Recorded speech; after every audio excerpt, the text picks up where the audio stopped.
Du carbone alors. 4 années au service de la performance des athlètes de l'équipe de France Voile sur la prépa olympique 2024. On vous embarque au cœur de ce programme de recherche scientifique, de ses doutes, de ses réussites et de ses secrets. Dans la performance, on cherche toujours les limites du domaine. Et en cherchant ces limites-là, dans certaines disciplines de voile, ils rencontrent des verrous qui les bloquent sur leur performance, à savoir souvent la vitesse. Christophe Clanet, je suis directeur de recherche au CNRS et professeur à l'École Polytechnique. Je travaille au laboratoire d'hydrodynamique de l'IX. Et dans le cadre du projet, j'étais un peu l'outsider, c'est-à-dire la pièce rapportée, le physicien rapporté, dont le rôle était de réfléchir avec les gens du projet à la question de la ventilation. Moi, ce que j'ai trouvé très intéressant, c'est que du point de vue de la physique, c'est d'aller explorer des limites que l'on n'aurait jamais vues sans ce prisme-là de la compétition sportive de haut niveau en voile.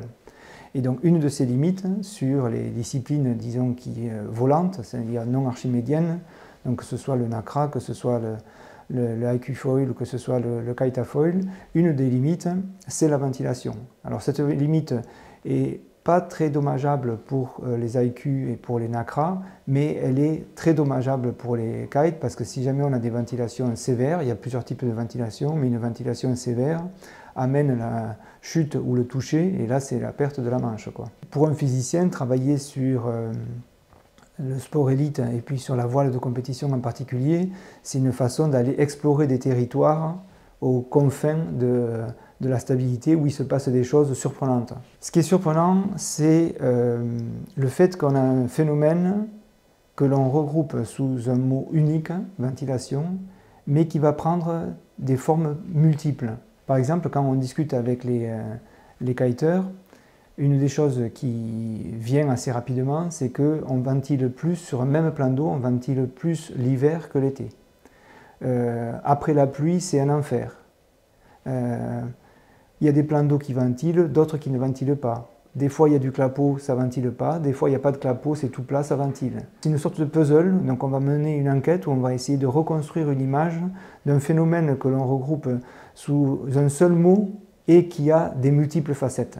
Là, on retrouve le côté humain, c'est-à-dire que les kiteurs élites sont des experts du domaine, il faut les écouter et essayer, dans la compréhension ensuite qu'on essaye de construire de ce phénomène-là, d'intégrer tout ce qu'ils nous ont dit. C'est-à-dire un scénario qui ne serait pas capable de rendre compte du fait que l'hiver, ça ventile mieux que l'été, serait incomplet. De la même façon qu'un scénario qui ferait qu'on est insensible à la pluie serait incomplet, etc. etc.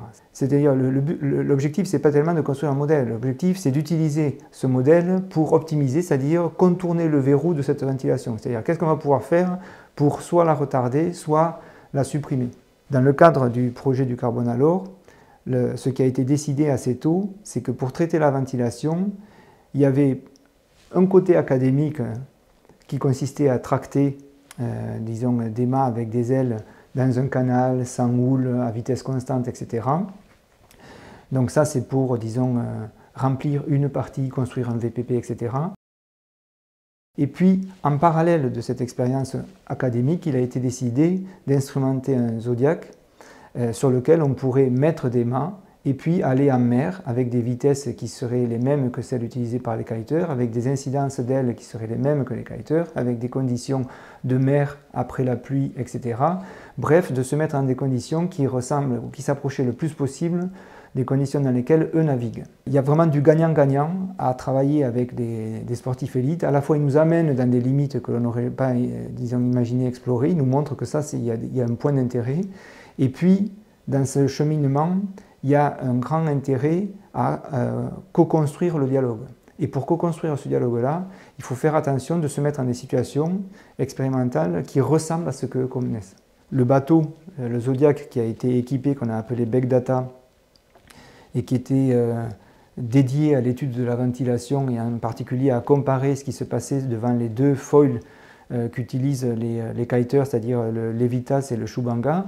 Donc la question qui était très bien définie dès le début, c'était est-ce qu'il y en a un qui ventile plus que l'autre? Est-ce que il y en a un qui est plus stable que l'autre. Le bateau qui a été développé pour répondre à cette question-là, il a été développé par Paul avec Yves Clouet.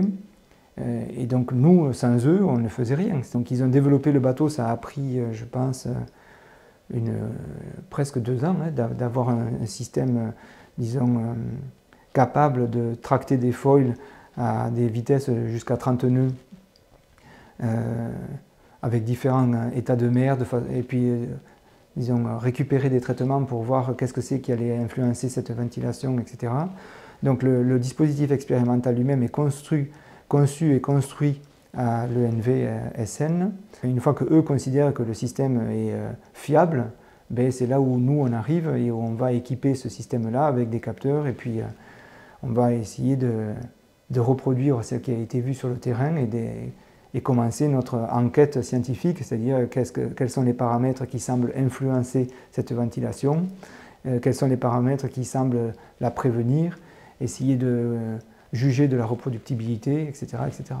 Côté ventilation, ça a beaucoup avancé, il y a des idées beaucoup plus claires sur quoi faire et quoi ne pas faire, mais il y a une dernière étape qui consisterait à identifier les meilleures stratégies pour un athlète pour retarder la ventilation. La supprimer, on n'y arrivera pas. D'accord, ça c'est ce qu'on a appris. Mais la retarder et faire qu'elle soit moins dangereuse, ça, il y a des solutions et c'est là-dessus qu'il faut continuer à chercher et il y a des idées beaucoup plus claires maintenant sur quoi faire.